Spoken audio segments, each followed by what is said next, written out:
नमस्कार, आदाब, सत श्री अकाल। मैं चौधरी राणा न्यूज 1/1 में आप सभी का हार्दिक स्वागत करता हूं। जैसा कि आप सभी जानते हैं, चुनावी बिगुल बज चुका है। कई सारे नामी गिरामी चेहरे नए नए फंडों और नए नए एजेंडों के साथ चुनावी मैदान में उतर चुके हैं। इसी कड़ी में एक नॉन पॉलिटिकल चेहरा भी बहुजन समाज पार्टी से कैंट विधानसभा से विधायक पद के प्रत्याशी के लिए नामांकित किया गया है, जिनका की नाम है अनिल पांडे। तो आइए रूबरू होते हैं अनिल पांडे जी से। सर, सबसे पहले ये बताएं कि आप एक नॉन पॉलिटिकल पर्सन है, पॉलिटिक्स से कहीं से दूर दूर तक आपका कोई लेना देना नहीं रहा, तो ऐसा क्या कारण था, ऐसी क्या बात थी जो आप पॉलिटिक्स में आए और इस वक्त कैंट विधानसभा से बहुजन समाज पार्टी के बैनर तले विधायक पद के प्रत्याशी? चौधरी साहब, हम आपको बताना चाहते हैं कि छात्र जीवन से ही हम राजनीति में सक्रिय हैं जी, और उसके अलावा बहुजन समाज पार्टी से हम 20 वर्ष से जुड़े हैं। स्टेट गेस्ट हाउस कांड हुआ था, उसके बाद से हमारे मन में आया कि नहीं, हम बहन कुमारी मायावती जी के साथ रहेंगे जी, संघर्ष करेंगे, उनकी जो भी नीतियां हैं उन्हीं पे हम कार्य करेंगे। उसके बाद हम 20 वर्षों से और माननीय सतीश चंद्र मिश्रा जी के नेतृत्व में हमने बुंदेलखंड का ब्राह्मण भाईचारा जो बना था उसमें हम जोन कोऑर्डिनेटर रहे। उसके अलावा लखनऊ मंडल में जो विधानसभा के चुनाव हुए थे उसमें लखनऊ मंडल के अध्यक्ष रहे। और जो राजनीति में आने का उद्देश्य है, मेन उद्देश्य हमारा ये है कि ज़्यादा से ज़्यादा दलित, शोषित, वंचित जो भी लोग हैं और जो भी लोग जुल्म जाति जो भी लोग सहते हैं उनके खिलाफ आवाज़ उठाना हमारी आदत है और इसीलिए हम राजनीति में। सर, जैसा कि बीजेपी शुरुआत से ही एक एजेंडा लेकर चली है कि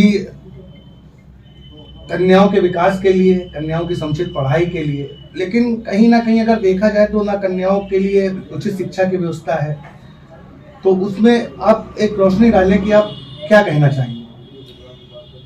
कन्याओं के डेवलपमेंट के लिए आदरणीय बहन कुमारी मायावती जी ने बहुत अच्छी योजनाएं चलाई थी और उसमें बहन बेटियों के साथ पूरा सम्मान उनका रहता था। और किसी भी तरीके से उस समय जो बसपा का कार्यकाल था उसमें बहन बेटियों के साथ जो भी जिसने भी खिलवाड़ करने की कोशिश किया वो या तो प्रदेश के बाहर हो जाता था या जेल के अंदर हो जाता था। और जो भारतीय जनता पार्टी ने आप लोग जो है हमारी बात को दिखा रहे हैं, अन्य जो भी चैनल हैं वो सब मोदी मीडिया है और वो चीज़ों को दिखाने का कार्य नहीं करते हैं, क्योंकि सबसे पहले शुरुआत बहुजन समाज पार्टी ने की। जितने भी सम्मेलन हुए और लगातार आदरणीय सतीश चंद्र मिश्रा जी लगातार घूम घूम के हर जिले में गए और हर जिले में भारी तादाद में उनको जन समर्थन मिला, लोगों का प्यार मिला। और ये इस चीज़ को दिखाता है कि बहुजन समाज पार्टी के साथ उत्तर प्रदेश की जनता खड़ी हुई है और इन लोगों को उत्तर प्रदेश की जनता इस बार नकारने जा रही है। सर, कोरोना काल में जैसे कि सभी पार्टियों ने लोगों के बीच में जाकर उनको जो भी सुविधाएं मुहैया कराई या उनकी जो भी मदद करी, उसे एक सोशल प्लेटफॉर्म पर बढ़ा चढ़ा कर दिखाया, बताया, तो मैं क्या समझूं, बसपा कोरोना काल में लोगों के साथ नहीं थी या बसपा को इंटरेस्ट नहीं है सोशल मीडिया में या अन्य प्लेटफॉर्म पर अगर आप किसी की मदद करते हैं, किसी पीड़ित की, तो अपने आप को आगे रखने की? हाँ, इस चीज़ को आप कह सकते हैं, जिसको कि अब आदरणीय बहन कुमारी मायावती जी ने अब वो मीडिया के बीच में धीरे धीरे जाने का काम कर रही हैं। और उस समय सोशल मीडिया पे या मीडिया पे ज़्यादा दिखाने का, ज़्यादा वो करने का, जैसे बसपा को इस टाइप से नहीं है कि हम ज़्यादा से ज़्यादा जो भी काम करें। तो उन्होंने कोरोना काल में हम लोगों ने ज़्यादा से ज़्यादा जो है आदरणीय बहन कुमारी मायावती जी का निर्देश था कि आप सभी लोग कोरोना की जो भी गाइडलाइन है उसको पालन करते हुए, और जो भी लोग हैं हमारे, जो भी कार्यकर्ता हैं हमारे, जो भी जनता है, जो भी लोग हैं हमारे, उन सबके बीच में आप जो है जाइए, उनकी बातों को सुनिए और जितना भी गाइडलाइन को पालन करते हुए जो भी यथासंभव हो उस चीज़ को करिए। और हम सभी लोगों ने उसको बखूबी किया है। हम लोगों की आदत नहीं है किसी भी चीज़ को बखान करके ज़्यादा बढ़ा चढ़ा के पेश करना, इस वजह से आप ये कह सकते हैं। लेकिन आदरणीय बहन कुमारी मायावती जी का निर्देश था और वो हम लोगों को दिशा निर्देशित करती रहती थी और हम लोगों ने कोरोना काल में जो भी लोग हम लोगों के साथ आए या जो भी लोगों ने हम लोगों से संपर्क किया या हम लोगों ने जिन लोगों को समझा कि उनको कोई पीड़ा है, दुखी है, हम लोगों ने उनको दूर करने का हम लोगों ने प्रयास किया। और कोरोना काल में आपने देखा जो भी अफरा तफरी हुई, एक शेर है कि एक आंसू भी सियासत के लिए खतरा है, तुमने देखा नहीं आंखों का समंदर होना। राणा साहब, कलेजा फट जाता है। हमने देखा है अस्पतालों के बाहर माँ बहन बेटियों को छटपटाते हुए, और रहा नहीं गया। कोरोना की जो भी गाइडलाइन थी उसको भी हम पालन नहीं कर सके। एक वृद्ध महिला गिर पड़ी, उसको हमने उठा के स्ट्रेचर में बैठा रहा, ले गए और हमारी बातचीत भी हुई। उन्होंने कहा नहीं इनको जो है हम सैंपल ले रहे हैं और सैंपल लेके इसको जो भी होता है। उसके बाद उनके साथ कोई नहीं था तो हमने पूरा सैंपल कराया। सैंपल ले जाने के बाद उनको हमने सर, जैसा कि आपके बारे में पता चला है कि आपका मेडिकली भी एक बैकग्राउंड है, और क्या कारण रहा कि मेडिकल बैकग्राउंड से जुड़े होने के बावजूद आपको एक बार नहीं, 2 बार नहीं, 3 बार कोरोना हो गया? सीधा से यही कारण रहा, चूँकि अपनी जान जोखिम में चाहे पड़ जाए, लेकिन सामने वाला अगर कोई हमारे सामने दुखी या कोई पीड़ित दिखता है तो हमसे रहा नहीं जाता है जी। हमसे रहा नहीं जाता है। ऐसी जान किस काम की है कि हमारी बहन बेटी हमारे सामने दुख से तड़पती हमको दिखे, ऐसी जान की हमको कोई परवाह नहीं है। सर, बहुत बड़ा मुद्दा आज भी हमारे देश के अंदर, खासतौर पर उत्तर प्रदेश के अंदर मौजूद है, और वो ये है कि युवाओं के लिए रोजगारी के अवसर अभी भी युवाओं को नहीं मिले हैं। दिल्ली मुंबई की बात करें तो वहाँ कई सारी बड़ी मल्टीनेशनल कंपनियां हैं जहाँ पर युवाओं को एक रोजगार मिल जाता है, उनका घर चल जाता है, उनका किचन चल जाता है। तो जो मेन फोकस है, और कोरोना काल में जिनके पास जॉब थी भी वो भी नहीं रही। तो सर, रोजगार के मुद्दे को लेकर बहुजन समाज पार्टी क्या सोच रखती है, और इस 2022 के विधानसभा चुनाव में अगर आपकी सरकार बनती है तो युवाओं को आप कितना रोजगार प्रोवाइड करने के लिए सोचते हैं? आदरणीय बहन कुमारी मायावती जी की जब सरकार थी तो लाखों लोगों को नौकरी मिली थी, लाखों लोगों को रोजगार मिला था, और हर आदमी सुखी था, समर्थ था, हर आदमी के पास काम था। चाहे वो भाई हमारा जो धंधा पानी करता है, बिजनेस वाला वो हो, चाहे जो श्रमिक भाई है हमारा वो हो, हर आदमी के पास काम था, हर आदमी के पास रोजी था, सबके पास रोजगार था।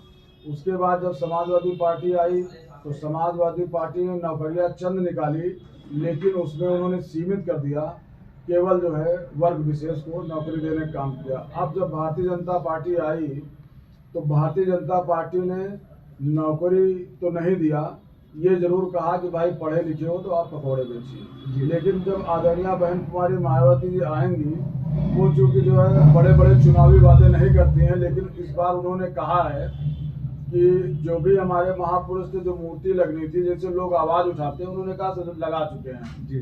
अब जैसे अगर हमको जनता अवसर देगी तो सिर्फ और सिर्फ ठोक के विकास करेंगे, इसके अलावा कुछ नहीं करेंगे। रोजी रोजगार सभी लोगों को ज्यादा से ज्यादा दिए जाएंगे, और निश्चित रूप से आदरणीय बहन कुमारी मायावती जो भी कहती हैं तो जनता उसको गंभीरता से लेती है, अन्य लोगों को जनता गंभीरता से नहीं लेती। सर, जैसा कि अभी कोरोना पूरी तरह से खत्म नहीं हुआ है, और जो तीसरी वेव है ओमिक्रॉन वो भी आ चुका है, और आपने इस कोरोना काल में देखा होगा कि कई सारे लोग जिनको बेड नहीं मिला, जिन्हें समुचित ऑक्सीजन सिलेंडर की व्यवस्था नहीं रही, लोगों ने अस्पताल के बाहर ही दम तोड़ दिया।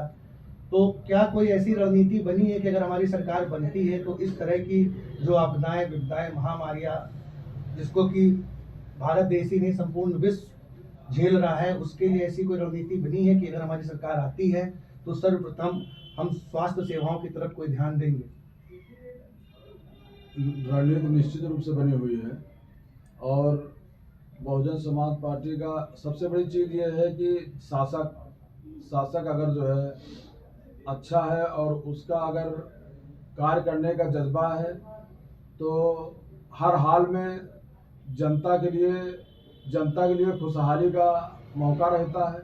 और जो हमारी रणनीति बनी हुई है आदरणीय कुमारी मायावती जी की, तो उन्हीं के समय में ज़्यादा से ज़्यादा अस्पतालों का सुदृढ़ीकरण हुआ था, बेड बढ़े थे, और ऑक्सीजन का उसी समय आप देख लीजिए, ऑक्सीजन जो भी पाइपलाइनें वगैरह लगी थी जी। ये सब बहन कुमारी मायावती जी के ही शासनकाल में लगी थी, जो कि अब इस समय जो भी कोरोना आया था बीच जी। में, तो इन लोगों ने जो जल्दी से जल्दी ये लोग कार्य करा पाए हैं, जी। इसकी सबसे बड़ी वजह रही कि आदरणीय बहन कुमारी मायावती जी ने अस्पतालों के अंदर और चिकित्सालयों के अंदर और जो भी सामुदायिक स्वास्थ्य केंद्र हैं उनके अंदर ज्यादा से ज्यादा ऑक्सीजन पाइपलाइन उसी समय बिछाने का कार्य किया था। दर्शकों, मैं ये कहना चाहता हूँ कि एक नोट करने वाला पॉइंट है कि जैसा कि अनिल पांडे जी ने बताया कि बहुजन समाज पार्टी के कार्यकाल में ऑक्सीजन पाइपलाइंस बिछाई गई, जिसकी वजह से मौजूदा सरकार लोगों को सही ट्रीटमेंट मुहैया करा पाई।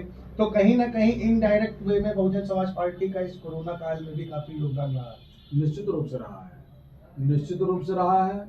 और आप देख लीजिए, गूगल पे देख लीजिए, रिकॉर्ड उठा के देख लीजिए, बसपा के कार्यकाल में ज्यादा से ज्यादा ऑक्सीजन पाइपलाइन ज्यादा से ज्यादा जो है उच्चीकरण किया गया था, उसी का असर रहा। और उसके अलावा जो इन्होंने ऑक्सीजन जनरेटर प्लांट लगाए, ऑक्सीजन जनरेटर प्लांट लगने के बाद जो पाइपलाइनें बिछी थी, उस पाइपलाइन में थोड़ा बहुत संशोधन करके इनको जल्दी से जल्दी उसको जो इलाज करने का लोगों का जो है जो इन्होंने कार्य किया है, इसमें आदरणीय बहन कुमारी मायावती जी का बहुत बड़ा योगदान है। सर, जैसा कि आप भी जानते हैं कि सबसे पहले स्वामी प्रसाद मौर्य जी बसपा में रहे, उसके बाद भारतीय जनता पार्टी में आए और अब समाजवादी पार्टी की सदस्यता ले ली है। तो समाजवादी पार्टी को कितना लाभ पहुंचेगा स्वामी प्रसाद मौर्य जी की वजह से? देखिए, सबसे पहले स्वामी प्रसाद मौर्य जी समाजवादी पार्टी में रहे, उसके बाद बहुजन समाज पार्टी में आए। और बहुजन समाज पार्टी से जब उन्होंने देखा कि नई सरकार नहीं आ पाएगी, बीजेपी की आएगी, तो वो बीजेपी में चले गए। और फिर उन्होंने ये देखा कि जब उनके लड़के को टिकट नहीं मिला, तो पुत्र मोह में किसी दूसरे दल ने कहा, आदरणीय बहन कुमारी मायावती जी ने कहा कि नहीं, हम जो है इस तरीके से मतलब कोई बात नहीं सुनेंगे, जिसका जहाँ जो टिकट है वही वहाँ से लड़ेगा। तब उन्होंने समाजवादी पार्टी जाने का काम किया। और मान्यवर काशीराम जी ने कहा था कि बहुजन समाज पार्टी एक ऐसा इंजन है कि उसके कलपुर्जे कहीं पे भी चले जाएं, कहीं टिक नहीं पाते हैं, दाएं बाएं डिस्टर्ब होते रहते हैं। बहुजन समाज पार्टी से निकलने के बाद कोई भी नेता, उसका कोई वजूद नहीं रहता, वो इधर से उधर डग्गामारी किया करता है। सर, आपसे एक आखिरी सवाल पूछना चाहूँगा। मौजूदा वर्तमान सरकार जिस तरह से लोगों को श्रम कार्ड बना रही है, तो कितना सहमत है आप इस चीज़ से? और अगर आपकी सरकार आती है तो क्या इस तरह की कोई सुविधा युवाओं को मिलेगी? युवाओं को बहुजन समाज पार्टी में बहुत सारी सुविधाएं मिली हुई थी। अगर उसी सुविधाओं को ये लोग जो है अनुसरण करके चालू करते रहते तो कोई दिक्कत ही नहीं आती युवाओं के लिए। और जो ये श्रम कार्ड बना रहे हैं, ये लास्ट मोमेंट पे ये केवल दिखावा है, प्रोपेगेंडा है और कुछ नहीं। इसका कोई बेस नहीं, कोई आधार नहीं, ये चुनावी जुमला है। दोस्तों, अभी आपने अनिल पांडे जी के विचारों को सुना और न्यूज़ 1 by 1 के माध्यम से मैं अनिल पांडे जी को बहुत बहुत बधाई देता हूं और आशा करता हूं कि जनता तक आपकी बात पहुंचे। धन्यवाद। आपके चैनल के माध्यम से जो भी दर्शक हैं उन सभी को हमारा प्रणाम और सभी को धन्यवाद। और ओमिक्रॉन है, सभी लोग जो है कोरोना का गाइडलाइन पालन करते रहें, यही हमारी निवेदन है। धन्यवाद।